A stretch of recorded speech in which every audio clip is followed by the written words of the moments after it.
다 같이 묵상 기도 드리심으로 오늘 예배 하나님 앞에 올려드리겠습니다. 다 같이 묵상으로 기도합니다.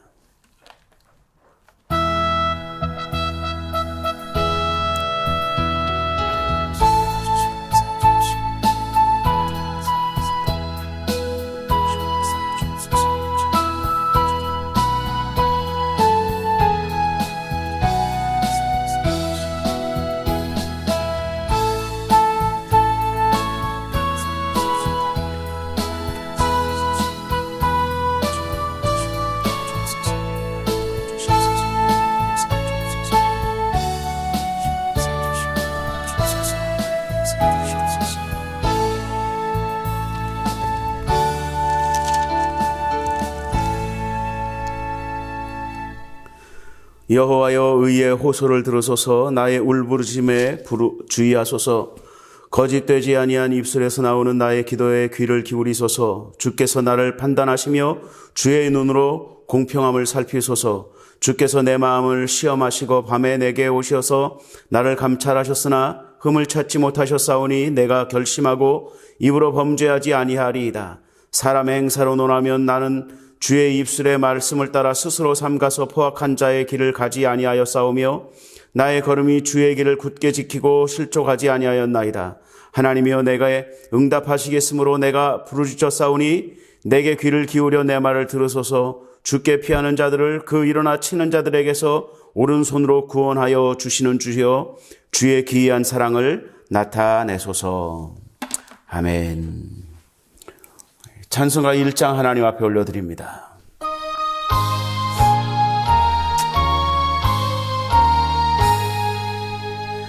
만복의 근원 하나님, 온 백성 찬송 드리고 저 천사여 찬송하세. 찬송 성부 성자 성령 아멘.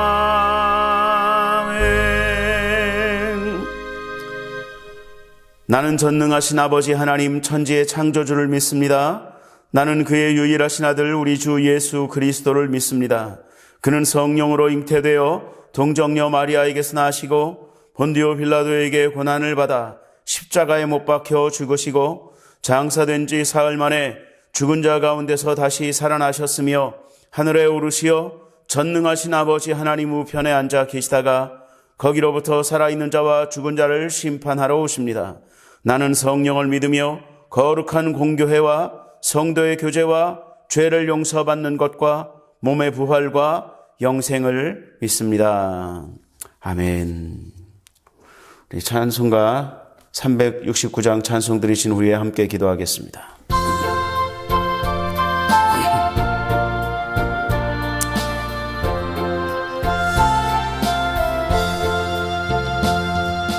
죄짐 맡은 우리 구주 어찌 좋은 친구인지,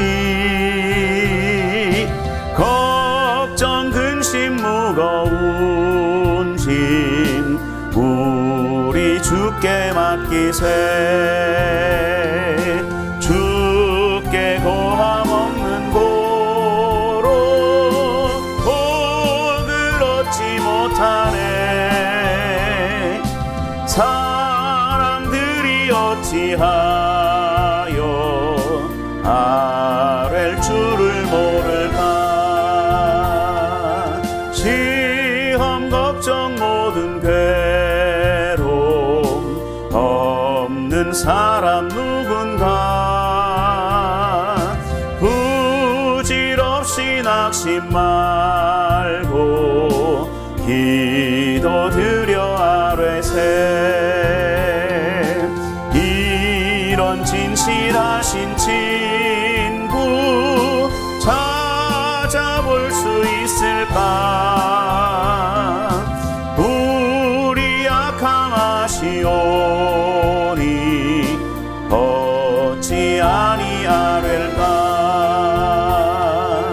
근심 걱정 무거운 짐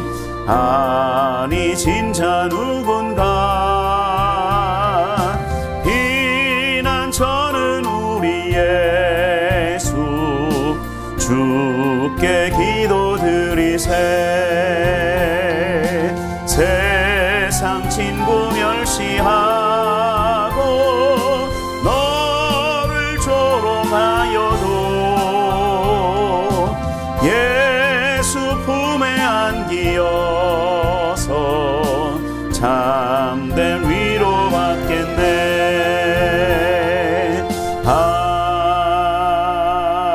아멘. 우리 함께 기도하겠습니다. 하나님 아버지 은혜와 사랑을 감사합니다.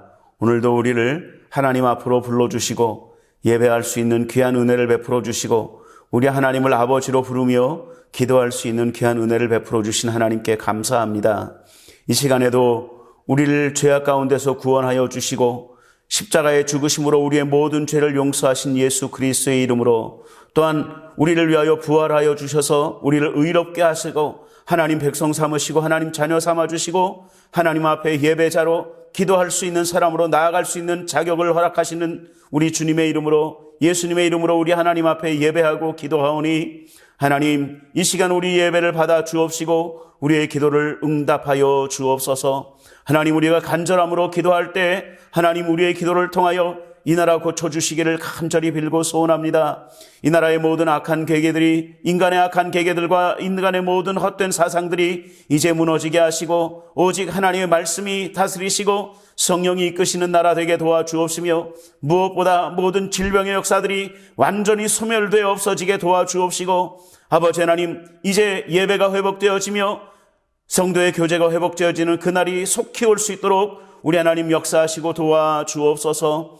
모든 아버지 하나님 일상이 이제 회복되어지는 역사가 나타날 수 있도록 우리 하나님의 은혜로 말미암아 회복되어지는 역사가 나타날 수 있도록 주여 도와주옵시고 교회마다 아버지 하나님 모이기를 힘쓰며 아버지 하나님 앞에 더 헌신하며 충성할 수 있는 교회들이 될 수 있도록 주님 역사하시고 함께해 주옵소서. 우리 교회를 주님 앞에 올려드립니다. 초대교회 역사 같은 권능의 역사로 우리 교회를 일으켜 주옵시고 회복시켜 주옵시고 머리를 들게 하시고 아버지 하나님 성장하게 하시고 부흥케 하여 주옵시사. 하나님의 나라와 하나님의 의를 위하여 오직 하나님의 영광을 위하여 쓰임받는 교회가 될 수 있도록 우리 하나님 역사하여 주옵소서. 하나님 우리 교회를 통해서 하나님의 살아계신 기사 표적의 역사가 많이 나타나게 하시고 그 하나님의 살아계신 기사 표적의 역사를 보는 모든 사람들이 두려워 떨며 하나님의 살아계심을 알게 되게 하시고 믿게 되게 하시고 인정하게 되게 도와주옵시며 주께서 구원받는 사람을 날마다 더하게 하시는 하나님의 역사하심이 나타나는 교회가 될 수 있도록 주여 도와주옵소서. 하나님 이 시간에도 우리가 예배할 때 신령함과 진정함으로 오직 전심으로 우리 하나님 앞에 예배하는 이 시간 되어지게 도와주옵시고 성령께서 우리에게 큰 믿음 더하여 주옵시사 믿음 안에서 온전히 기도하는 이 시간 되게 주님께서 역사하여 주옵소서. 우리 교회 이름을 등록한 모든 성도 한 사람 한 사람을 주님께서 역사하여 주옵시고 붙잡아 주옵시사 그들이 어디 있든지 주님의 임재하심의 축복이 함께하는 주의 백성들 다 되어지도록 주여 역사하여 주옵시고 특별히 우리 교회를 통해서 자라나는 우리 아이들을 주님 앞에 올려드리오니 아버지 하나님 믿음 안에서 성령 충만함에서 아버지 하나님이 주시는 지혜 안에서 온전히 자라나는 아이들 될 수 있도록 주여 도와주시고 역사하여 주옵소서. 모든 질병이 떠나가게 하시고 모든 문제가 떠나가는 우리 교회 성도들의 가정이 될 수 있도록 주여 도와주옵소서. 감사하고 예수님의 이름으로 기도하옵나이다.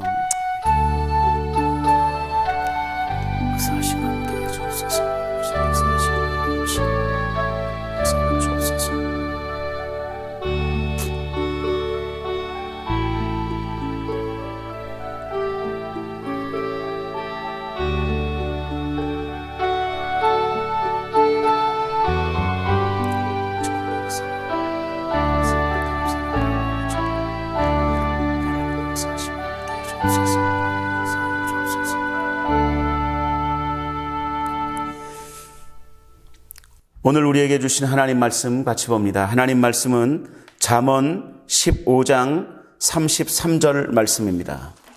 잠언 15장 33절 말씀 우리 함께 봉독합니다. 여호와를 경외하는 것은 지혜의 훈계라 겸손은 존귀의 앞잡이니라. 아멘. 저는 오늘 여러분들과 함께 봉독한 말씀 잠언 15장 33절의 말씀을 가지고 겸손이 존귀를 만듭니다 라는 제목으로 잠깐 동안 말씀을 통해서 은혜를 나누고자 합니다. 우리 하나님을 경외하는 것, 우리 하나님을 하나님 되게 경외하는 것, 그것이 지혜의 근본이라고 잠언은 이야기하고 있고, 겸손이 하나님을 하나님답게 하고 하나님을 온전히 하나님으로 인정해 드리는 그것을 성경은 겸손이라고 하는데, 그 겸손이 존귀의 앞잡이다 라고 성경이 이야기하고 있습니다. 여러분, 제가 오랜 삶을 살진 않았지만 제가 일생을 살아오는 동안에 공통적으로 사람들이 좋아하는 사람은 어떤 사람이냐 하면 긍정적이고 예의 바르고 칭찬에 풍성하고 아무튼 겸손한 사람, 겸손한 사람들을 사람들은 좋아합니다. 내 앞에서 저보다 많이 배웠든 나이가 많든 적든 아무튼 모든 것들 다 떠나서, 모든 가진 것들을 다 떠나서 누구를 만나든지 그 앞에서 이렇게 턱을 딱 치켜들고 대우받기만 원하고 이런 사람을 좋아하는 사람은 제가 이때까지 만나본 적이 없습니다. 언제나 웃으면서 대하고 예의 바르게 대하고, 그건 나이에 따라서 나이와 상관없습니다. 저보다 나이가 아래인 사람, 나보다 나이가 아래인 사람 앞에서도 우리가 지켜야 되는 예의들이 있는 거거든요. 물론 이제 아랫사람들이 지켜야 되는 예의도 있지만 윗사람들도 아랫사람들에게 지켜야 되는 예의가 분명히 있습니다.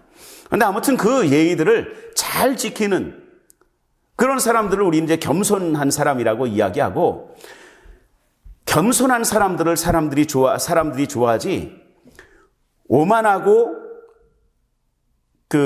교만한 사람들을 좋아하는 사람은 거의 이 세상에 존재하지 않습니다. 많은 사람들이, 어떤 사람들도 교만한 사람을 좋아하는 사람은 없어요. 다 겸손한 사람을 좋아합니다. 그런데 여러분, 참 재미있는 사실 하나가 있는데, 그건 뭐냐면 제가 지금 말씀드렸죠.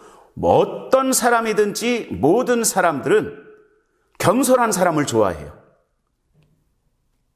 이 말에는 어떤 이의를 다룰 사람들도 없을 겁니다. 모든 사람들이 이 말에 다 동의할 겁니다. 나도 내 앞에서 겸손한 사람을 좋아해. 저 사람도 그 사람 앞에서 겸손한 사람을 좋아해. 모든 사람들이 겸손한 사람을 좋아해요. 그런데 모든 사람들이 겸손한 사람을 좋아하는데 정말 희한한 것은 정말 겸손한 사람을 만나기가 쉽지 않다라는 거죠. 이거 정말 아이러니거든요. 나는 겸손한 사람을 만나길 원하죠. 그런데 정작 모든 사람들이 겸손한 사람을 만나기를 원하고 겸손한 사람을 좋아하는데 정작 겸손하게 사는 사람들은 그리 많지 않더라라는 거죠. 저도 이렇게 많은 사람들을 이렇게 만나보면 그런 분들이 있어요. 그러니까 참 재미있죠. 이 나이로 따져서 저보다 아래인 분들은 뭔가 저보다 선배되는 것을 찾으려고 합니다. 그러니까 나이는 당신이 위인데 이거는 내가 당신보다 더 선배잖아. 이렇게 하면서 자꾸 서열 정리를 하려고 그래요. 그러면 제가 그러십니까 선배님? 그러고 그냥 말아버립니다. 그런데요 여러분, 서열 정리라는 걸 왜 하냐 하면 특별히 이제 한국 남자분들이 좀 이제 심한 게 있는데, 그거 뭐냐면 한국 남자들은 몇 명이 모이든 2명 이상만 모이면 서열 정리가 들어갑니다. 이게 뭐냐면 이게 이제 같은 대학에 있는 사람들이면 몇 학번이야? 이렇게 슬쩍 물어본다든지, 아니면 띠가 어떻게 돼? 이렇게 나이를 물어본다든지, 이렇게 하면서 이 사람하고 내가 어떻게 서열을 정리해야 되는 서열 정리. 이게 무슨 의미의 서열 정리하면 내가 뭔가 저 사람보다 좀 위에 서고자 하는, 대접을 받고자 하는 그런 의미에서의 서열 정리를 원하는 거예요. 정작 나는 나에게 겸손한 사람을 원하지만, 나의 앞에서 겸손한 사람을 원하지만 나는 정작 다른 사람 앞에서 겸손한가? 이것을 좀 돌아보아야 합니다. 성경은 겸손하게 살으라고 이야기하고 있어요. 성경은 나보다 남을 낮게 여기라고 이야기하죠. 그게 뭐예요? 나보다 항상 다른 사람들을 대할 때 언제나 그 사람을 존중하는 자세로 그 사람들을 대하라라는 성경의 가르침입니다. 그럼에도 불구하고 많은 믿는 사람들 중에서도 진짜 겸손한 사람들은 만나기가 그렇게 쉽지는 않습니다. 아이러니죠. 사람을 존귀하게 하는 것은 스스로 자기를 높이고 턱을 이렇게 드는 것이 나를 높이는 것이 아닙니다. 나를 존귀하게 하는 것이 아닙니다. 나의 존귀함을 막 내가 드러낸다고 해서 사람들이 나를 존귀하게 하느냐? 그것이 아니죠. 제가 인천에 있을 때 제가 존경하는 최성규 목사님이 이야기하신 말씀이 있습니다. 제가 그것을 그분이 이렇게 막 이렇게 이야기를 하실 때 정말 제가 이것은 정말 주옥과 같은 말씀이다라는 말씀들을 적어서 제가 보관했던 적이 있는데 그 노트가 굉장히 많이 있었습니다. 저한테. 지금도 가지고 있고요. 근데 그분이 가르치셨던 내용이 뭐냐면 우리는 믿는 사람들이기 때문에 세상을 향해서 권위를 가져야 된다는 거예요. 권위가 있어야 된다는 거죠. 권세가 있어야 된다는 거예요. 그래야 세상 사람들이 우리를 보면서 함부로 조롱하거나 멸시하지 못한다는 것이죠. 그러나 여러분, 권위는 내가 나 스스로 나타내는 것은 권위주의라는 거예요. 그 최성규 목사님이 저희한테 가르치실 때 그렇게 가르치셨어요. 내가 스스로 나의 권위를 나타내는 것은 권위주의에 빠지는 것이고 다른 사람들이 나의 권위를 인정해 줄 때 그것이 진정한 권위가 된다 라고 가르치셨습니다. 저는 그 말씀에 100% 공감합니다. 여러분, 내가 스스로 나를 높이고 내가 스스로 나를 존귀하게 만든다고 해서 내가 존귀해지는 게 아니에요. 존귀함은 다른 사람이 나를 존귀하게 만들어 줄 때 그것이 진짜 존귀함입니다. 그렇기 때문에 성경은 우리에게 겸손을 요구하고 계시는 거예요. 겸손할 때 다른 사람들이 나를 존귀하게 만들어준다라는 것이고요. 내가 하나님 앞에서 겸손할 때 하나님이 나를 존귀하도록 만들어주신다라는 것입니다.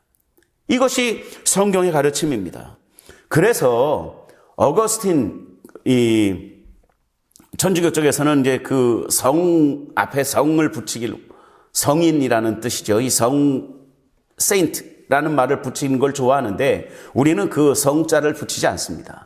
아무튼 그 어거스틴이라는 아주 훌륭한 신학자이면서 교부가 계셨죠. 그 어거스틴이 제자들에게 가르치는 말씀 중에 가장 많은 가장 많은 시간을 가르쳤던 이 가르침이 바로 이 겸손이었다고 합니다. 제자들에게 항상 그분을 따르는 이제 훌륭한 교부셨기 때문에 교부라고 합니다. 그분을. 그래서 그 예수님의 제자들 12제자들이 있었죠. 12제자들이 있었고 그 제자들을 사도라고 부르고요. 사도들의 시대를 이제 사도들에 속한 이제 그 다음 사도들이다 그래서 속사도라고 부릅니다. 속사도. 그 속사도의 제자들을 이제 우리는 교부들이라고 불러요. 근데 그 교부들 중에서 우리 기독교 역사에 가장 굵은 한 획을 긋고 모든 이제 교리를 이렇게 세우는데 가장 큰 공을 세우셨던 분이 이 어거스틴이라는 분입니다. 이 어거스틴이 제자들에게 이야기할 때 항상 가르치셨던 것이 그거래요. 우리 믿는 사람들은 하나님 앞에서든 사람 앞에서든 첫째도 겸손이고 둘째도 겸손이고 셋째도 겸손이다 라고 가르치셨다고 합니다. 맞습니다. 여러분, 우리가 세상을 향해서든지 하나님 앞에 설 때든지 우리는 언제나 가지고 있어야 되는 이 생각이 있는데 그것이 뭐냐면 겸손이라는 것입니다. 여러분, 그런데 흔히 사람들이 겸손이라고 얘기할 때 온순하고 친절하고 허리를 많이 구부리고 인사를 잘하는 사람, 이 사람을 겸손하다라고 이야기합니다. 그런데 이 말은 맞아요. 이 말은 맞습니다. 그러나 이 말은 겸손이라는 말의 한 반 정도밖에 표현하지 못하는 말입니다. 맞는다고 그랬어요. 여러분, 겸손은 온순하고 친절하고 허리를 굽히는 것을 좋아하고 인사하는 것을 좋아하고 칭찬에 풍성하고 이런 사람들이 겸손한 것이 맞아요. 맞는데 그것은 반밖에 안 된다고요. 그것만이 겸손한 사람이 아니라 정말 중요한 겸손은 무엇이냐면 하나님을 하나님으로 인정해드리는 그 믿음이 있어야 그것이 완벽한 겸손이 됩니다. 나에게 하나님이 어떤 분이신가? 하나님은 나의 모든 것을 창조하신 창조주 하나님이시고 나의 죄에 빠졌던 나를 독생자를 아낌없이 보내주셔서 구원하셔서 하나님 백성 삼으시고 하나님 자녀 삼아주신 그분이 나의 하나님 아버지이시다. 나는 그 하나님 앞에 그 한량없는 은혜를 받은 자로서 하나님 앞에 언제나 감사하고 하나님을 예배할 의무가 있다는 것을 정확하게 깨닫고 아는 사람, 이것이 겸손이에요. 그래서 나는 하나님 앞에 언제나 순종해야 하고 언제나 하나님 말씀 앞에 나를 쳐서 주의 말씀에 복종시켜야 된다 라는 것을 알고 있는 사람, 이 사람이 진짜로 겸손한 사람입니다. 왜 사람들을 잘 대하고 사람들에게 존중하는 태도로 대해야 된다고요? 성경이, 하나님 말씀이 그렇게 요구하고 있으니까 우리가 그렇게 하는 거예요. 이 사람들에 대해서 내가 인사를 잘하고 온순하고 친절한 것만으로 성경이 말하는 이 겸손을 다 얘기할 수는 없습니다. 성경이 말하는 겸손은 오히려 더 많은 부분에 있어서 우리는 하나님을 하나님으로 인정해드리고 하나님 말씀 앞에 순종하고자 하는 믿음, 이것이 겸손한 것이라고 성경이 가르치고 있는 것이지요. 그래서 빌립보서 2장 5절의 말씀을 보면 너희 안에 이 마음을 품으라 곧 그리스도 예수의 마음이니 라고 가르치고 있는 것이죠. 우리 안에 품어야 될 마음은 예수 그리스도의 마음이라는 거예요. 그러면서 빌립보서 2장 5절 이후의 말씀을 쭉 보면 예수님은 하나님과 근본 본체에 동등하신 분이시지만, 그러니까 예수님은 하나님이시라는 뜻이에요. 하나님이신데도 불구하고 그분은 오히려 자기를 비워. 이게 중요합니다. 하나님이 하나님 되심을 비우셨다라는 거예요. 하나님 되시는 그 권리를 비우셨다라는 거죠. 권리를 다 포기하시고 하나님인데도 하나님이시라는 그 권리를 포기하시고 누구를 위해서요? 저를 위해서요. 여러분들을 위해서요. 하나님이 하나님 되심을 포기하시고 권리를 포기하시고 자기를 비워 종의 형체를 가져 우리 가운데 역사하셨다는, 우리 가운데 오셨다는 거죠. 그리고 우리를 살리시기 위해서 하나님 아버지 앞에 죽기까지 복종하셨다는 거죠. 하나님 말씀 앞에 그렇게 순종했다는 거예요. 이것이 겸손이라고 가르치는 것입니다. 성경이 말씀하신 바와 같이 겸손은 하나님의 말씀 앞에 진정함으로, 진심으로 기꺼이 순종하고 복종하는 것을 말합니다. 그래서 겸손의 모델은 예수 그리스도가 되는 거예요. 우리는 예수님처럼 하나님 앞에서든 사람들 앞에서든 언제나 겸손함을 잃지 말아야 합니다. 하나님 앞에서 겸손함을 잃어버리면 우리는 더 이상 그리스도인이 아닐 수도 있다는 거죠. 하나님을 하나님으로 인정해드리지 않는데 우리가 어떻게 믿는 사람이겠어요? 그러므로 그리스도인이라면 마땅히 겸손하고 또 겸손하고 또 겸손해야만 하는 것입니다. 하나님은 우리가 먼저 세상을 사랑하고 손을 내밀라고 세상을 향해서도 우리에게 하나님은 그렇게 가르치고 계시는 거예요. 왜냐하면 우리에게 하나님이 먼저 손을 내미셨거든요. 이 성경에 보면 성경은 그렇게 이야기하고 있지요. 우리가 아직 원수되었을 때, 우리가 하나님과 원수되었을 때 하나님은 우리를 먼저 사랑하셔서 하나님 자녀 삼아주시고 하나님 백성 삼아주셨거든요. 우리에게 먼저 손을 내밀어 주셨거든요. 그렇기 때문에 하나님은 우리에게도 세상을 향해서 우리가 먼저 손을 내밀어라 라고 이야기하고 있는 것이죠. 우리는 그 말씀에 겸손히 순종해야 합니다. 여러분, 세상이 악하다고요? 세상이 악하다고 막 세상을 향해서 우리가 정죄만 하고 있는 것이 옳을까요? 아닙니다. 그 세상의 악함을 보면서 우리는 오히려 우리가 먼저 회개해야 되는 것이죠. 어떤 목사님, 저하고 친한 어떤 목사님이 저에게 아주 재미있는 글을 하나 보내주셨습니다. 이것이 이제 어떤 성당에 신부님이 이렇게 쓰신 기도문이래요. 그런데 우리에게 정말 필요한 기도문 같습니다. 그리고 이제 기도문 하나를 보내주셨는데요. 제가 쓴 게 아니고요. 그 신부님이 쓴 겁니다. 그러니까 조금 좀 이 격한 표현이 나오더라도 저한테 따지지 마시고 그분한테 따지세요. 한번 그 기도문을 읽어드리겠습니다. 하나님, 우리가 얼마나 서로 거짓말과 막말을 쏟아냈으면 주둥이를 마스크로 다 틀어막고 살라고 하십니까?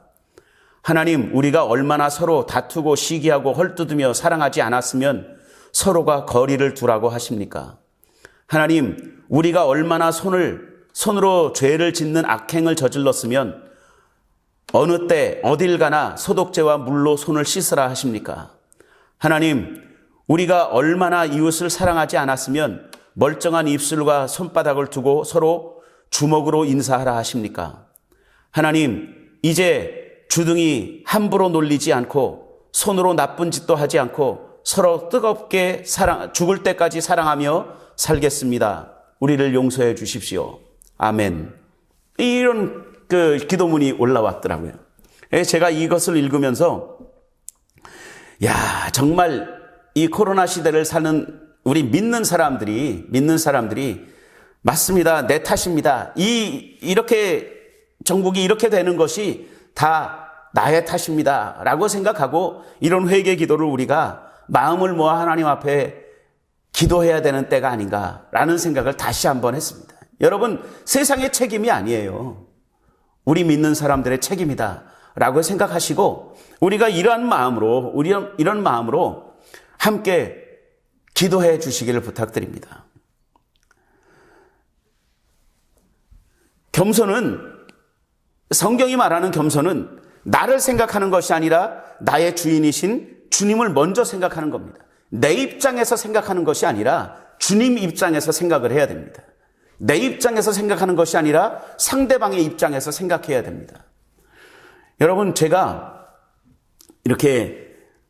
저는 이제 커뮤니케이션이라는 이 학문을 좋아합니다. 그래서 커뮤니케이션, 이게 서로 의사 전달, 그러니까 내가 이런 말을 전달할 때 저 사람한테 어떻게 하면 더 효과적으로 전달할 수 있을까라는 방법들을 연구하는 거예요. 그래서 발음은 어떻게 해야 되고, 제스처는 어떻게 해야 되고, 눈은 어떻게 해야 되고, 이런 것들을 이제 공부하는 학문이 이제 커뮤니케이션이라는 학문입니다.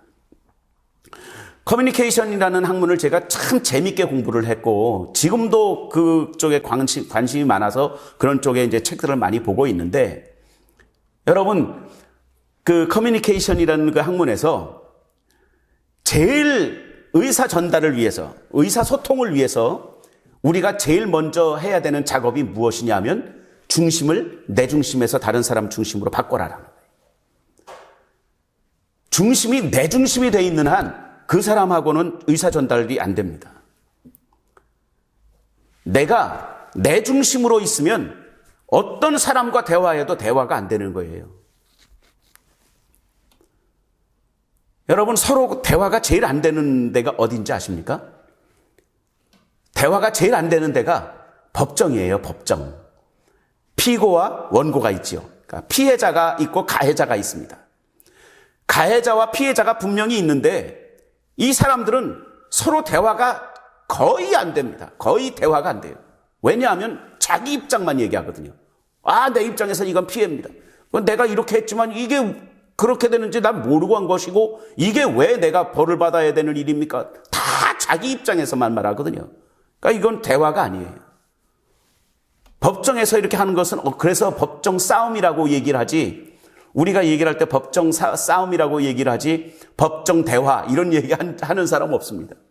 법정에서는 대화가 아니에요. 싸움하는 겁니다. 왜요?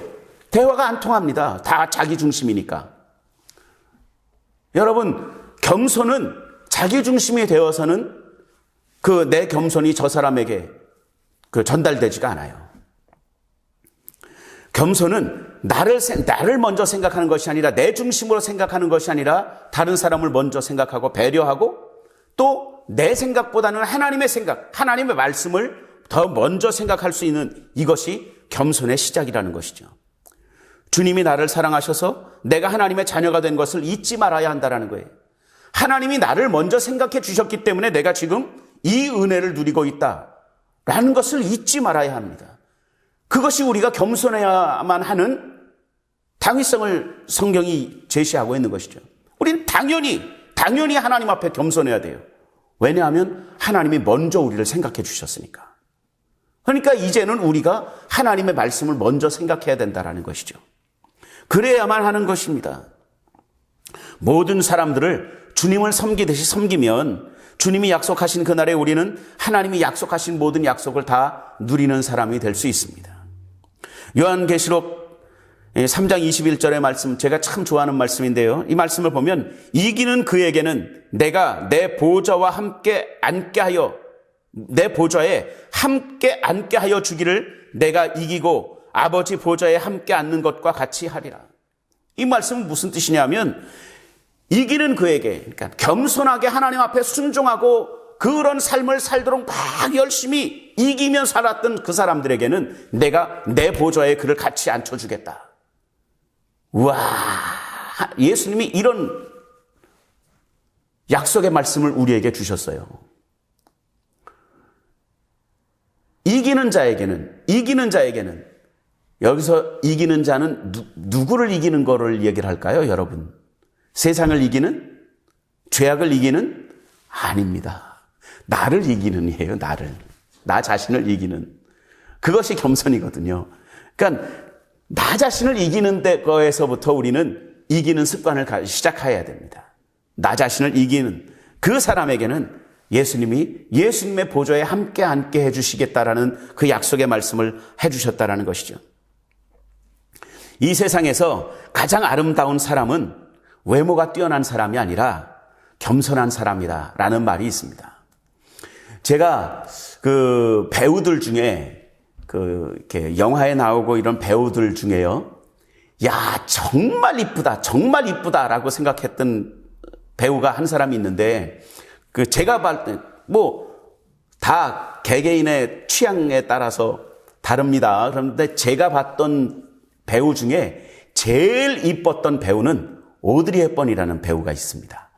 그러니까 오드리 헵번이라는 분은 나이를 저로 기준으로 했을 때 제 윗분들은 많이 아시지만 제 아래 세대는 잘 몰라요. 그러니까 검색을 해보면 나옵니다. 굉장히 이쁜 배우였는데요. 제가 이쁘다고 얘기하는 것은 이분의 가장 대표적인 이 출연 작품이 이제 로마의 휴일이라는 영화였는데요. 아주 앳된 시기에, 아주 이쁜 그 시기에 찍었던 영화지요. 근데 제가 봤던 그분의 가장 아름다웠던 모습은요, 그 로마의 휴일에 나왔던 그 모습이 아니었어요.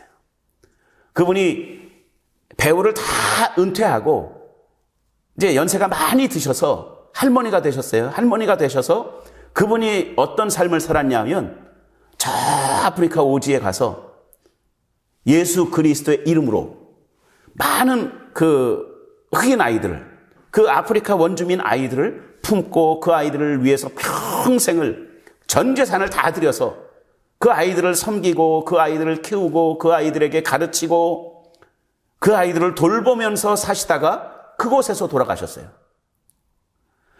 오드리 헵번의 막 반짝반짝하던 그 앳된 시절에 로마의 휴일에 나왔던 그 오드리 헵번보다 저는 가장 그분이 아름다웠던 모습이 바로 그때의 모습이었습니다. 연세는 많이 들었고 이렇게 주름도 많이 있었지만 그 흑인 아이들과 막 뒹굴면서 그 아이들을 막 이뻐하고 그 아이들을 막 안아주고 그랬던 그때의 모습이 제가 볼 때는 가장 아름다웠던 모습이었습니다. 왜? 그런데 저만 그렇게 생각한 것이 아니라 어떤 공영이라나 아무튼 공영 그 광고에도 그 오드리 헵번이 가장 아름다웠던 시절은 그 시절입니다라는 그 광고가 나왔던 적이 있었어요. 저뿐만이 아니라 다른 분들도 다 그렇게 동의하고 그렇게 봤다라는 거죠. 가장 아름다웠던 모습. 왜 그렇게 그분을 아름다운 모습이라고 이야기할까요? 그 모습을. 그냥 딱 진짜로 이쁜 것만 따졌을 때는요, 로마의 휴일에 나왔을 그때가 훨씬 더 이뻤어요. 애 때였으니까 10대 때인데 얼마나 이뻤겠어요. 그랬는데 그때 그 모습보다 그 늙음하게 돌아가실 때가 다 돼서 늙었을 때 그때의 모습을 사람들이 다 아름답다라고 인정하는 그 이유는 그분이 겸손한 모습을 살았기 때문입니다.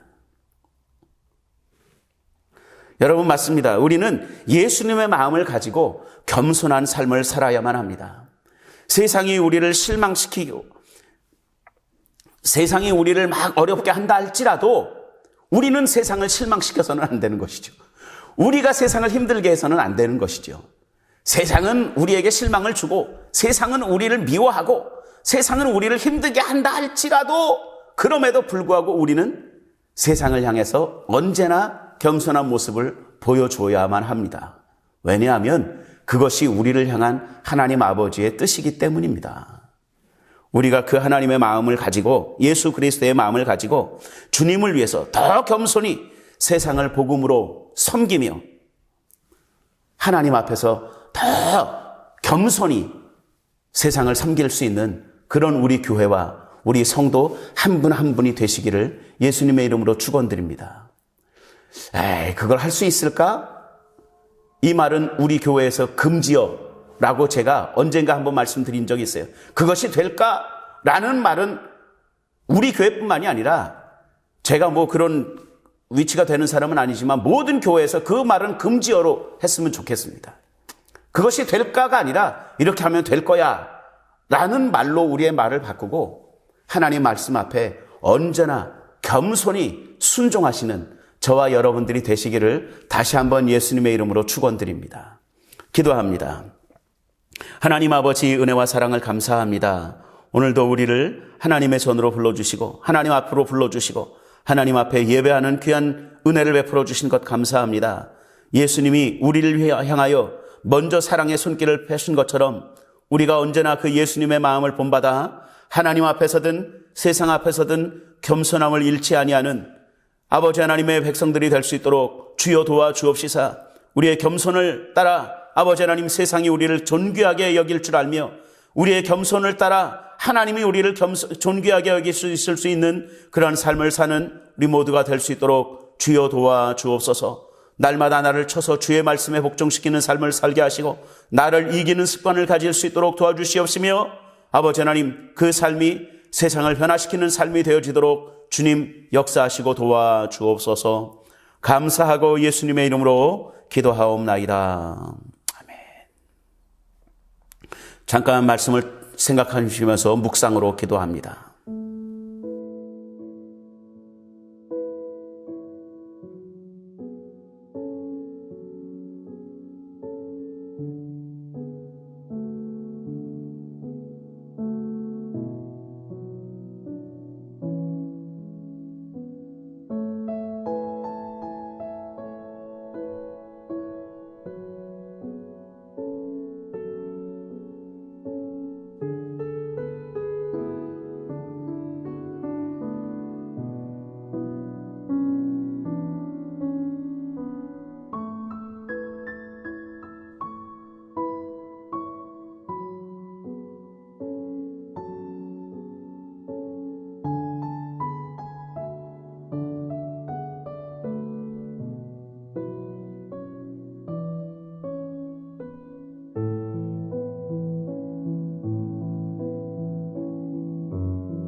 하나님 아버지의 은혜와 사랑을 감사합니다. 우리가 언제나 하나님 앞에서든 사람 앞에서든 교회 앞에서든 모든 사람들 앞에서든 언제나 겸손할 수 있는 삶을 살 수 있도록 주여 도와주옵소서. 이 시간 귀한 예물을 우리 하나님 앞에 구별되이 드리기를 원합니다. 기쁘고 즐거운 마음으로 드릴 수 있도록 우리의 마음과 생각을 온전히 주장하여 주옵시고, 교회 아버지 하나님, 우리 교회를 축복하여 주옵시사 많은 사람들에게 희망이 되어지고 소망이 되어지며 축복이 되어지고 의지가 되어지는 교회로 온전히 성장하게 도와주옵소서. 예수님의 이름으로 기도하옵나이다. 아멘.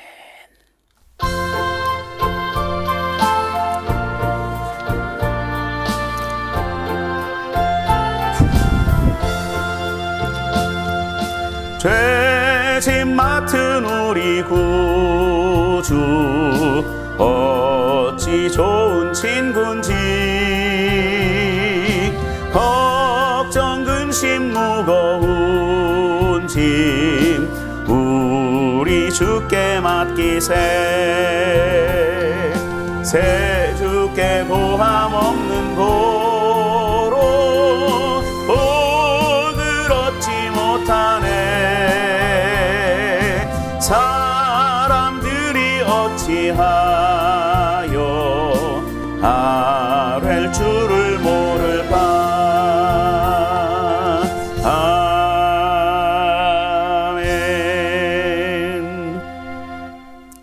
아멘. 교회 소식을 말씀드립니다. 계속해서 교회의 부흥을 위해서 꼭 기도해 주시고 코로나 종식을 위해서도 꼭 기도해 주시기를 부탁을 드립니다. 그리고 여러분, 제가 몇 주 동안 계속해서 말씀을 드린 것처럼 코로나 이후에 우리의 신앙이 다시 예전의 신앙보다 더 뜨거운 신앙으로 회복되어지도록 위해서 기도해 주시기를 부탁을 드립니다. 많은 목사님들이 걱정하고 많은 교회의 일꾼들이 염려하는 것은 무엇이냐 하면, 이렇게 각자 이렇게 비대면으로 예배하는, 정말 제가 신앙생활 45년 만에 이렇게 비대면이라는, 생각도 못했던 비대면이라는 예배, 물론 비대면 예배에서도 하나님의 은혜는 역사가 일어나는 줄을 믿습니다. 그러나 이 비대면 예배가 원칙은 아니거든요. 그런데 이런 비대면 예배에 너무 익숙해질까봐 성도들의 삶이 그것을 가장 염려하고 걱정하는 가운데 있습니다. 그러니까 이 코로나 이후에 포스트 코로나라고 하죠. 코로나 뒤에 오는 우리의 믿음의 시대가 이제는 그 이전보다 훨씬 더 뜨거운 마음으로 하나님 앞에 모이기를 힘쓰는 그런 교회가 되어지도록 위해서 꼭 기도해 주시기를 부탁을 드립니다. 예배 영상과 성경 공부 영상을 많이 활용해 주시기를 부탁을 드립니다. 드린 예물 하나님 앞에 올려드립니다. 하나님 은혜와 사랑을 감사합니다. 오늘도 우리를 하나님의 전으로 하나님 앞으로 불러주시고 예배할 수 있는 귀한 은혜를 베풀어 주신 것 감사합니다. 하나님, 우리가 언제나 하나님 앞에서든 사람 앞에서든 겸손함을 잃지 아니하도록 주여 도와주옵소서. 귀하게 드린 예물을, 구별되이 드린 예물을 주님께서 축복하시고 축사하여 주옵시사 하나님, 이 예물이 오병이어와 같은 기적의 역사가 나타나는 예물이 될 수 있도록 주여 도와주옵시사 각 가정마다 하나님의 축복의 기적의 역사가 나타나게 도와주옵시고, 이 예물을 사용하는 교회 또한 큰 기적의 주인공이 되는 교회가 될 수 있도록 주여 도와주시고 함께해 주옵소서. 감사하고 예수님의 이름으로 기도하옵나이다. 아멘. 지금은 우리 주 예수 그리스도의 무한하신 은혜와 하나님 아버지의 극진하신 사랑하심과 성령님의 감동 감화 위로 축복하심과 교통케 하심의 역사가 이제 하나님 앞과 사람 앞에서 겸손한 신앙을 잃지 아니하겠다고 결단하는 모든 하나님의 백성들 위해 이제로부터 영원토록 함께 계실지어다. 아멘.